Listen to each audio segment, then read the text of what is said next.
Bom dia, nós estamos no canal Força Educação e hoje eu quero explicar para vocês a crise na segurança pública no estado do Ceará a partir da análise da obra de Durkheim, Emile Durkheim, um dos teóricos que fundamentaram a sociologia e que explicam muito bem a realidade que estamos vivendo hoje.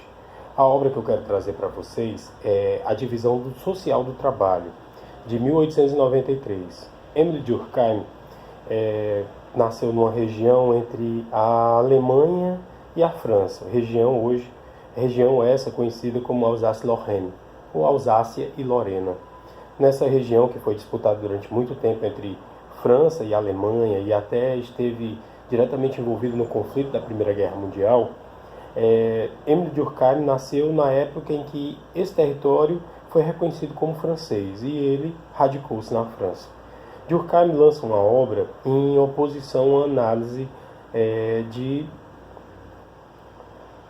Karl Marx, falando sobre a divisão social do trabalho e não divisão do trabalho social como falava Marx.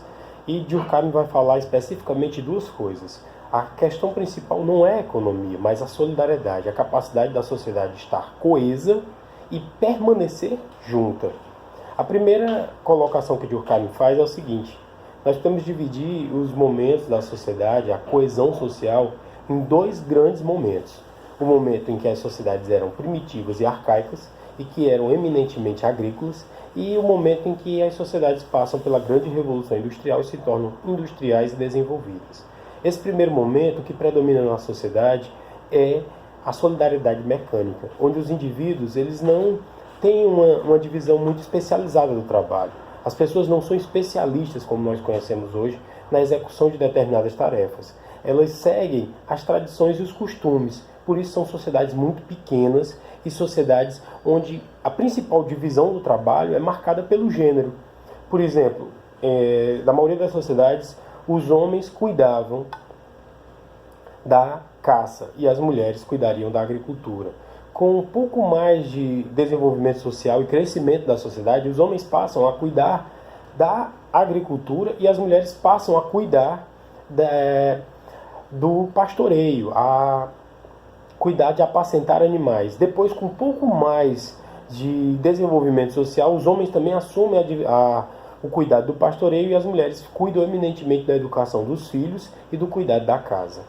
Essa seria a solidariedade mecânica, marcadamente o culto ao tradicionalismo, a religião, as relações individuais seriam basicamente permeadas por uma consciência coletiva, onde a sociedade formava o indivíduo e não o indivíduo formava a sociedade. As relações entre as pessoas eram diretamente interdependentes, ou seja, nessas primeiras sociedades o dinheiro tinha pouca capacidade de valor e pouca penetrabilidade. O que era muito mais forte era o escambo, a troca de mercadorias. A sociedade conseguia sobreviver mesmo sem o dinheiro, pois as pessoas relacionavam-se diretamente. E por isso elas sabiam da sua dependência direta com a outra pessoa. O Estado, nesse momento, promove uma legislação muito mais repressiva e vingativa, onde aqueles que burlavam as leis, eles eram levados não somente a prisões, mas a torturas, a masmorras e algumas vezes condenados a penas capitais, que poderiam ser inclusive executadas por parentes da vítima. Isso era reconhecido. É até chamado, se alguém tem dúvida, pode ler na Bíblia, em Deuteronômio, tem falando sobre o vingador do sangue, que era um algoz elevado da própria família da vítima de alguém que tivesse sofrido assassinato. Diferentemente disso, dessas sociedades agrárias e tradicionais, Durkheim vai falar de um fenômeno que acontece a partir das grandes revoluções industriais e principalmente as revoluções burguesas, que é o surgimento da solidariedade orgânica, onde as sociedades crescem, se desenvolvem muito, e com esse desenvolvimento ocorre a efetiva divisão social do trabalho, onde cada pessoa vai buscando exercer uma atividade que seja mais de acordo com a sua vontade, com seus interesses, e não mais seguindo simplesmente as tradições familiares. Numa sociedade tradicional, numa solidariedade orgânica, o filho de um sapateiro, de um artesão que fazia sapatos, provavelmente seria um artesão também feitor de sapatos. Diferentemente, na solidariedade orgânica, o filho de um sapateiro pode ser um médico. Um filho de um médico pode ser um advogado. O filho de um advogado pode ser um engenheiro. Pois existem mais profissões, as pessoas estão mais especializadas, até porque as demandas sociais são maiores. E se enfraquece muito a consciência coletiva. É o que permite, por exemplo, segundo essa análise, que surjam novas religiões, novos cultos, novos deuses, novos entendimentos do que é o fazer de cada indivíduo dentro da sociedade. É nesse momento que o dinheiro passa a representar muito mais um valor para a atividade econômica e para a atividade dos indivíduos, pois não é mais possível trocar, por exemplo, uma moradia feita por um engenheiro por alimentos. Não pagaria. Então é preciso quantificar em moeda. É preciso que as pessoas comecem a quantificar a sua produção em moeda para continuar a estar coesas. Pois eu não vou saber, por exemplo, da necessidade de uma pessoa que trabalha como enfermeiro num hospital em uma cidade muito distante daqui. Mas com certeza os meus tributos, o pagamento dos meus tributos vão servir para pagar o salário desta pessoa. E isso é uma solidariedade orgânica. Eu não preciso conhecer a pessoa, eu não preciso me relacionar diretamente a ela para saber que sim, a minha atividade está em dependência com ela. Essa interdependência da sociedade é o que o Durkheim vai falar como uma interdependência orgânica, como um organismo vivo, em que, por exemplo, o sangue que passa por todo o organismo, ele leva oxigênio. Oxigênio esse sorvido através das narinas ou então da boca. Então, os pés que não têm relação direta com a boca, eles dependem da corrente sanguínea para levar esse oxigênio até as células. A mesma coisa aconteceria com a sociedade. Tributos estes recolhidos em determinadas cidades maiores deveriam efetivar o atendimento às necessidades básicas de pessoas em locais bastante distantes. Eu estou falando sobre isso para a gente entender, por exemplo, a grande discussão sobre a segurança pública que ocorre hoje no estado do Ceará, estado este em que resido.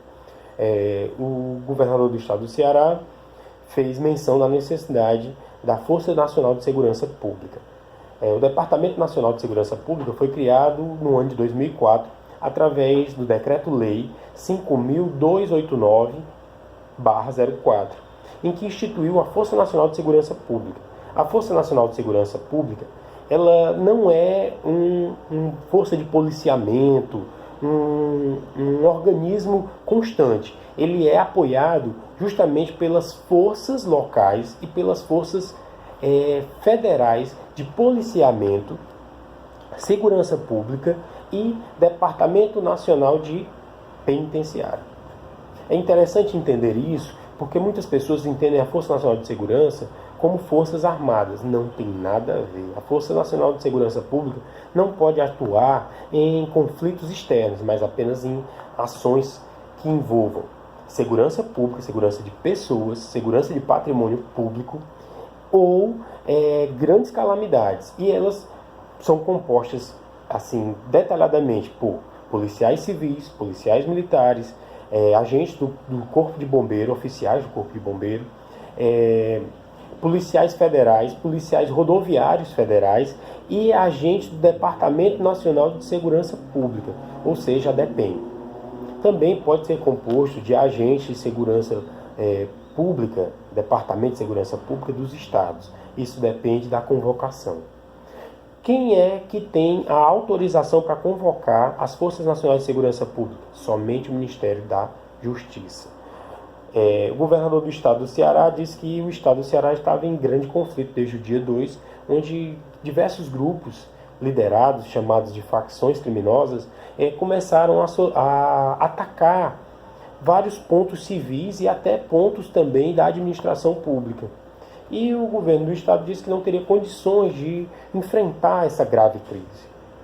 O ministro, hoje, ministro da Justiça e da Segurança Pública, o senhor Sérgio Moro, enviou para o estado do Ceará, desde o dia de ontem à noite, sexta-feira, dia 4, cerca de 300 homens e 30 viaturas para atuar na complementação da segurança pública do estado do Ceará.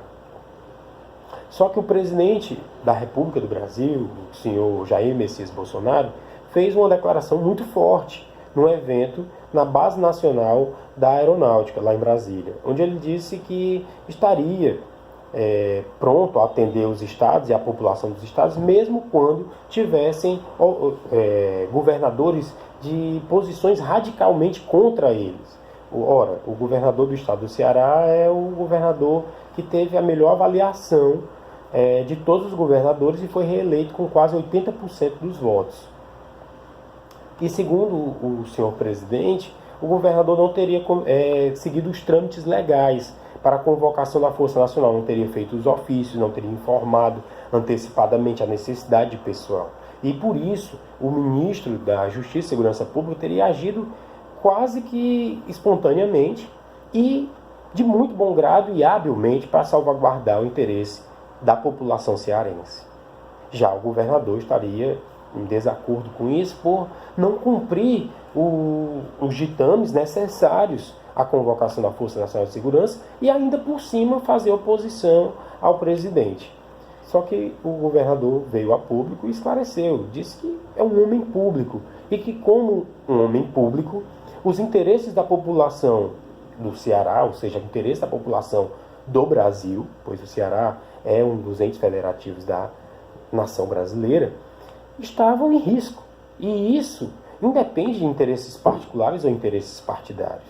E como homens públicos, tanto governadores estaduais, como presidente da República e ministros de estados devem conversar acima dos interesses partidários e interesses particulares. Eu estou falando isso, gente, para a gente entender o que é a solidariedade orgânica. A solidariedade orgânica, tal qual foi preconizada por Durkheim, ela não pode estar à expensa de interesses partidários ou interesses pequenos de uma pessoa que vota na outra, que apoia a outra ou deixa de apoiar. Os interesses sociais estão acima. E mesmo que as pessoas não se conheçam, por exemplo, esses policiais que estão vindo, esses membros do Departamento Nacional de Penitenciária que estão vindo, esses membros do Corpo de Bombeiros que estão vindo para o Ceará, eles não precisam conhecer os cearenses para atuar condignamente na defesa social do Estado. Por quê? Porque nós somos uma nação e todos dependem de todos dentro de uma nação para que possamos progredir e crescer. Esse é o fito, esse é a grande mote da coesão social e da permanência do Estado. Sem isso, o Estado se desfaz, ele se esfacela e fica vítima de algozes e pessoas violentas que nós conhecemos como criminosos. Se você gostou desse vídeo, deixa um joinha, compartilha, eu agradeço muito, um bom dia.